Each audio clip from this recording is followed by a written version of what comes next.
Magandang gabi, ayan, tayo nagluluto na paksiw na budlis, yan. At ating gagataan, andyan na po yung eggplant, nilagay ko na. Ito, may malunggay tayo, ilalahok ko yan. At ayan po ang ating kakanggata.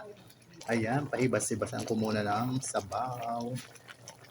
Ayan na guys, yan, lagay na natin ang gata, kay luto na yung paksiw. Yan mga palangay, ilagay na natin ang ating kakanggata. Yan. Yun.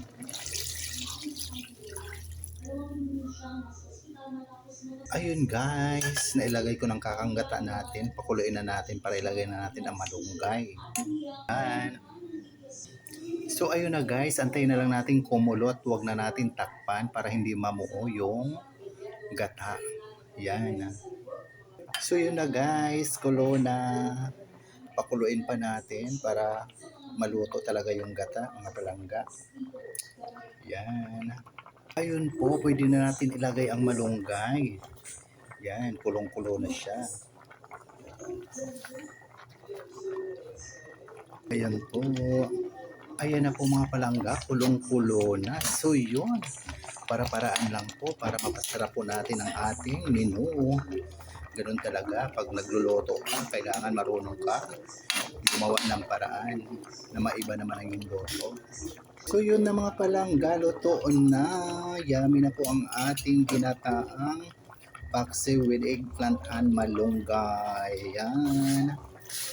So yun po muli, tara na tayo na maghapunan. Samahan niyo po kami muli ng aking pamilya sa aming mumunting hapagkainan mga palangga. Yan, luto ng ating ulam. Yummy yummy yan. Tara na tayo na maghapunan mga palangga.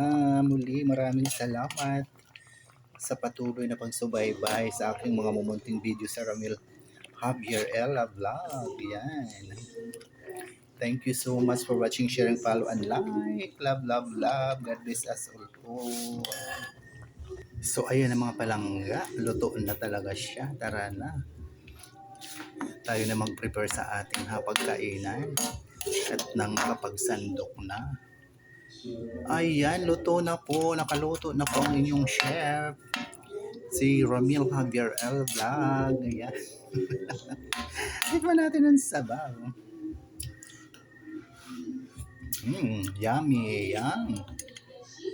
Muli maraming salamat po. Ayan. Number 1 na ingredients po dyan, pagmamahal. Yun po ang sekreto sa nagluluto.